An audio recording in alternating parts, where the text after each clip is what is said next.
Assalamualaikum warahmatullahi wabarakatuh. Saya Diah Amira Hafiz dari Universitas Bhayangkara Jakarta Raya, Fakultas Ilmu Pendidikan, Program Studi Pendidikan Guru Sekolah Dasar. Di sini, saya ingin memenuhi salah satu tugas pada mata kuliah Sejarah Indonesia yang diampuh oleh Dr. Awiria SPD MPD. Materi yang akan saya bahas pada kesempatan kali ini, saya akan membahas mengenai sejarah Indonesia pada kolonial atau penjajahan di masa reformasi hingga sekarang. Seperti yang sudah saya jelaskan di pemaparan materi sebelumnya, bahwa waktu Presiden Soeharto turun dari jabatannya pada Mei 1998, peristiwa ini menandai awal dari sebuah era baru dalam sejarah Indonesia. Setelah dikuasai oleh rezim otoriter Orde Baru Soeharto, selama lebih dari 3 dekade, Indonesia memulai fase baru yang dikenal sebagai masa reformasi. Pada era reformasi ini dipandang sebagai awal periode demokrasi dengan perpolitikan yang terbuka dan liberal. Dalam era baru ini, otonomi yang luas kemudian diberikan kepada daerah dan tidak lagi dikuasai sepenuhnya oleh pemerintah pusat atau desentralisasi. Dasar dari transisi ini dirumuskan dalam UU yang disetujui parlemen dan disahkan Presiden Indonesia di tahun 1999, yang menyerukan transfer kekuasaan pemerintahan dari pemerintahan pusat ke pemerintahan pemerintah di daerah. Pemeran pemerintah pusat dibatasi untuk menangani hanya hal-hal yang berhubungan dengan pertahanan, kebijakan luar negeri, kebijakan fiskal moneter, dan makroekonomi. Peradilan dan agama. Yang tidak kalah penting adalah bahwa daerah menerima bagian pendapat yang lebih besar dari produksi sumber daya alam lokal. Sebelumnya, daerah selalu merasa tidak nyaman melihat mayoritas pendapatan dari sumber daya alam lokal mengalir kepada para pemangku kepentingan ibu kota Jakarta. Namun, karena tidak setiap daerah Indonesia diberkati dengan sumber daya alam yang melimpah, kesenjangan di antara daerah kaya dan miskin meningkat. Indonesia memasuki babak baru pada masa reformasi ini. Periode pemerintahan yang pertama periode pemerintahan B.J. Habibie atau Baharudin Yusuf Habibie, yang kedua periode pemerintahan Kiai Haji Abdurrahman Wahid atau biasa dikenal dengan Gus Dur. Lalu yang ketiga ada periode pemerintahan Megawati Soekarno Putri, yang keempat ada periode pemerintahan Susilo Bambang Yudhoyono atau biasa dikenal SBY, yang kelima periode pemerintahan Joko Widodo. Yang pertama yang akan saya bahas tentang periode pemerintahan Baharudin Yusuf Habibie atau biasa dikenal dengan B.J. Habibie. Baharudin Yusuf Habibie adalah wakil presiden selama masa jabatan presiden sebelumnya yaitu Soeharto. Beliau menggantikan Soeharto pada tahun 1998 ketika Soeharto turun dari kursi kepresidenan. Namun, hal ini tidak mengakhiri sistem politik yang telah diterapkan selama Orde Baru. Banyak orang Indonesia yang sangat mencurigai Habibie karena kedekatannya dengan Soeharto yang telah menjadi sosok ayah bagi Habibie, dan fakta bahwa beliau adalah pemeran penting dalam sistem patronase politik Soeharto. Penolakan Habibie untuk memerintahkan penyelidikan menyeluruh terhadap harta kekayaan Soeharto hanya memperkuat rasa ketidakpercayaan ini. Habibie tidak memiliki pilihan lain selain meluncurkan program-program reformasi. Beliau akan melakukan bunuh diri politik, yang artinya jika tidak mematuhi tuntutan masyarakat Indonesia itu selama masa kepresidenan Habibie, 30 undang-undang UU baru disetujui oleh Majelis Permusyawaratan Rakyat atau MPR. Beberapa di antaranya ditandai dengan perbedaan-perbedaan fundamental dengan perpolitikan di masa lampau. Sejumlah tindakan reformasi penting adalah dimulainya dengan kebebasan pers, yang kedua ada pemberian izin pendirian partai-partai politik dan serikat-serikat buruh baru, yang ketiga ada pembebasan tahanan-tahanan politik, yang keempat ada pembatasan masa jabatan presiden menjadi 2 periode 5 tahun, lalu yang kelima ada desentralisasi kekuasaan ke daerah. Keputusan penting lainnya adalah penjadwalan pemilihan umum baru yang diselenggarakan pada bulan Juni tahun 1999. Kendati begitu, parlemen belum mempunyai niat untuk mengurangi pengaruh politik militer dan memerintahkan penyelidikan terhadap kekayaan Soeharto. Indonesia memasuki masa peningkatan kekerasan di daerah.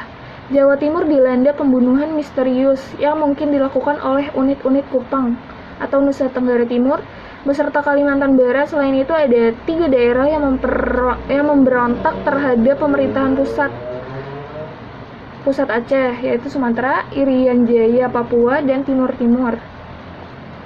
Kasus Timur Timur adalah salah satu hal yang menyebabkan banyak konflik, baik di tingkat nasional maupun internasional. Timur Timur telah mendeklarasikan kemerdekaan pada tahun 1975. Tetapi diinvasi oleh Indonesia pada tahun berikutnya, hal ini tidak mengakhiri keinginan Timur Timur untuk merdeka. Habibie memiliki sikap terbuka terhadap kemerdekaan Timur Timur. Beliau menyatakan bahwa jika Timur Timur menolak status provinsi otonomi khusus di Indonesia, maka Timur Timur dapat merdeka. Reputasi Habibie rusak parah akibat hilangnya kendali atas situasi politik di Timur Timur. Meskipun unit tentara dan milisi sipil yang melakukan tindak kekerasan ekstrim, Habibie secara pribadi dianggap bertanggung jawab sebagai presiden yang menjabat. Selain itu, Habibie sendiri dikaitkan dengan skandal korupsi besar yang melibatkan Bank Bali. Bank ini menerima dana dari BPPN untuk rekapitalisasi, tetapi diduga hampir setengah dari dana tersebut digunakan oleh tim kampanye Habibie.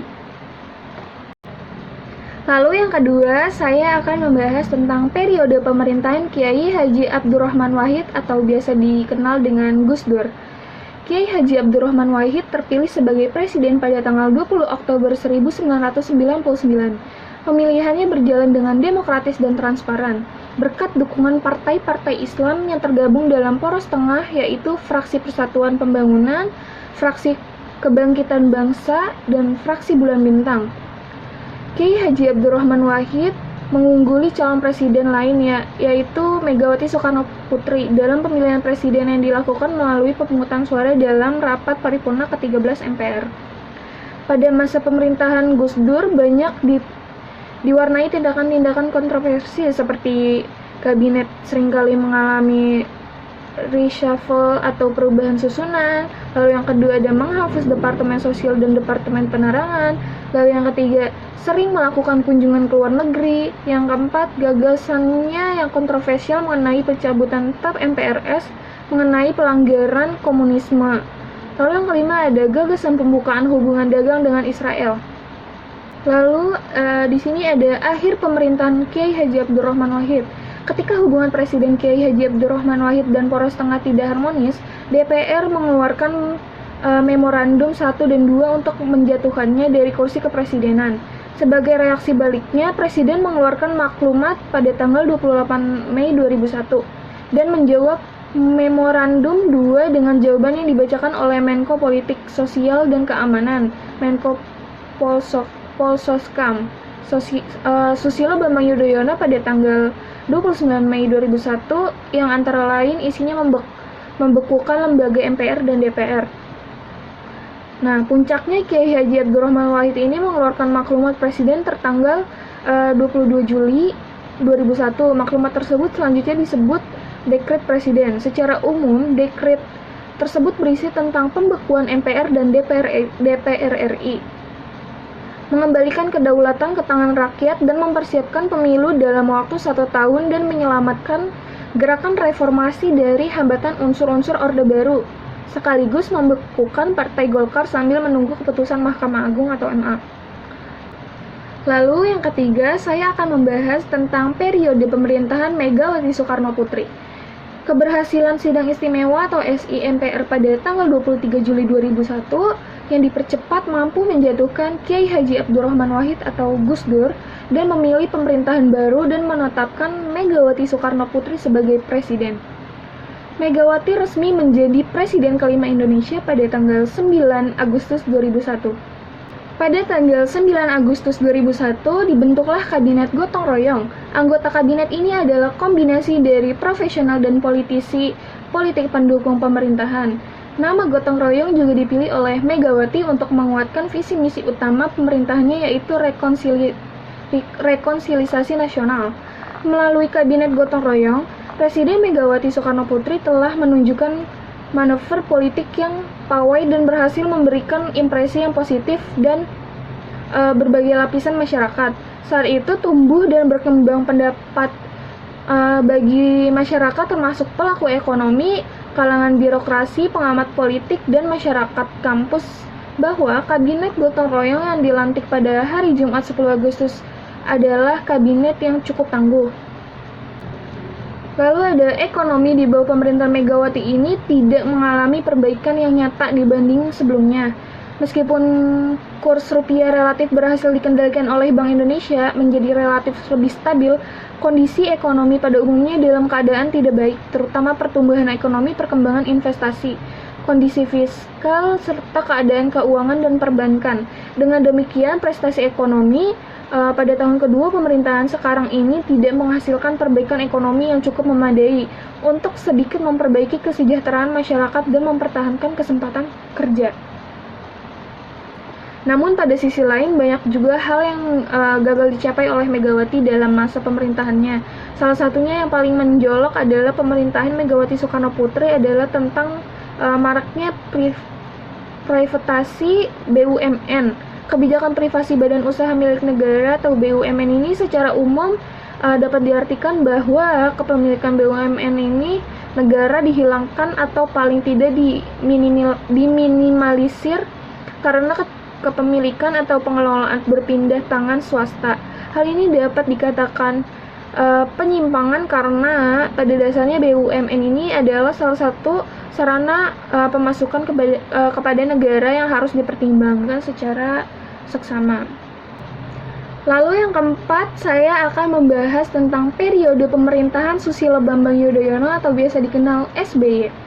Masa pemerintahan Presiden Susilo Bambang Yudhoyono ini dimulai dari tahun 2004 sampai dengan 2014. Di masa pemerintahannya ada dua wakil presiden yaitu Yusuf Kala dan Budiono. Kebijakan politik yang dibuat adalah Kabinet Indonesia Bersatu yang berada di dalam dua periode, Kabinet Indonesia Bersatu 1 dan Kabinet Indonesia Bersatu 2. Selama 10 tahun kepemimpinan Susilo Bambang Yudhoyono, penegakan atau supremasi hukum diberikan porsi yang baik dan besar. Di dalam hubungan internasional, peran Indonesia dalam kancah internasional tidak dipandang sebelah mata. Indonesia pada masa itu aktif di berbagai forum internasional seperti APEC dan Global Climate Change. Kemajuan pemerintahan SBY tidak sampai di situ saja.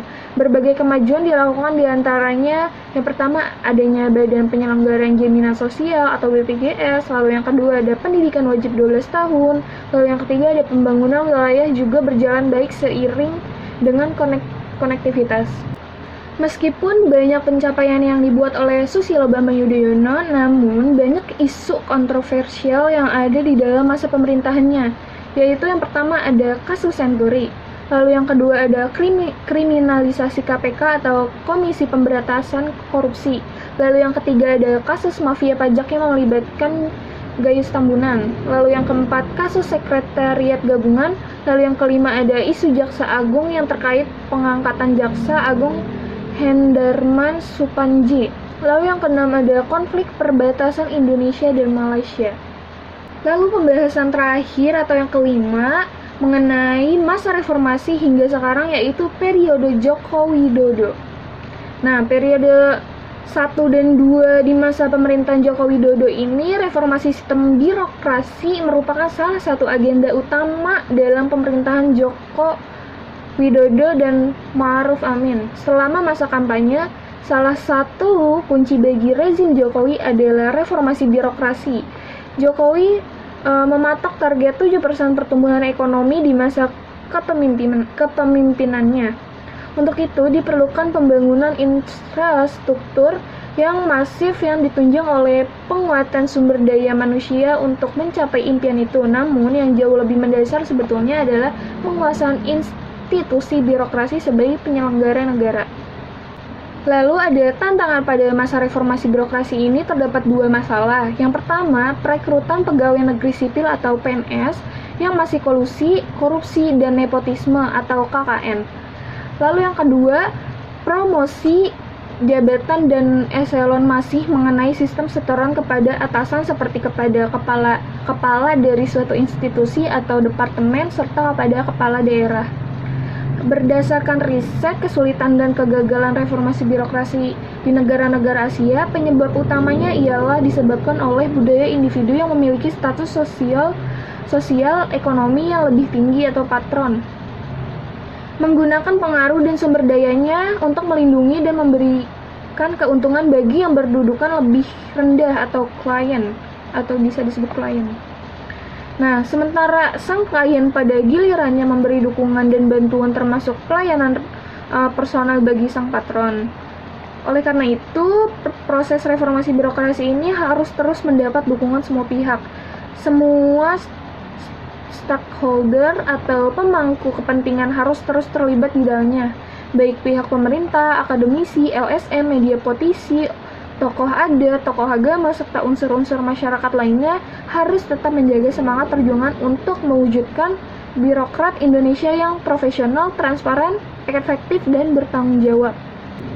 Pada periode kedua di masa pemerintahan Presiden Joko Widodo, Presiden Joko Widodo memaparkan 5 hal yang akan menjadi fokus kerja di periode kedua pemerintahan pada tahun 2019 sampai dengan 2024. Bersama Wakil Presiden Ma'ruf Amin. Nah, yang pertama, Presiden Jokowi akan menjadikan pembangunan sumber daya manusia atau SDM sebagai prioritas utama. Dalam hal ini, Presiden Jokowi hendak membangun SDM yang pekerja keras, dinamis, terampil, menguasai ilmu pengetahuan dan teknologi, serta akan mengundang talenta-talenta global untuk bekerja sama. Lalu yang kedua, pemerintah akan terus melanjutkan pembangunan infrastruktur. Menurut Presiden, infrastruktur tersebut akan menghubungkan kawasan produksi dengan kawasan distribusi untuk mempermudah akses ke kawasan wisata, mendongkrak lapangan kerja baru, serta mengakselerasi nilai tambahan perekonomian rakyat. Lalu yang ketiga, Kepala Negara ingin agar segala bentuk kendala regulasi disederhanakan dan dipangkas. Nah, dalam hal ini, Presiden mengatakan pemerintah akan mengajak DPR untuk menerbitkan 2 undang-undang atau UU besar, yaitu UU Cipta Lapangan Kerja dan UU Pemberdayaan UMKM. Lalu yang keempat, Presiden Jokowi ingin penyederhanaan birokrasi terus dilakukan secara besar-besaran. Tak hanya itu, investasi untuk penciptaan lapangan kerja juga harus diprioritaskan di samping memangkas prosedur dan birokrasi yang panjang. Lalu yang kelima atau yang terakhir ini adalah transformasi ekonomi. Menurut Presiden, Indonesia harus bertransformasi dari ketergantungan pada sumber daya alam menjadi daya yang saling manufaktur dan jasa modern yang mempunyai nilai tambah tinggi bagi kemakmuran bangsa demi keadilan sosial bagi seluruh rakyat Indonesia. Sekian pemaparan materi tentang sejarah Indonesia pada masa reformasi. Kurang lebihnya mohon maaf. Wassalamualaikum warahmatullahi wabarakatuh.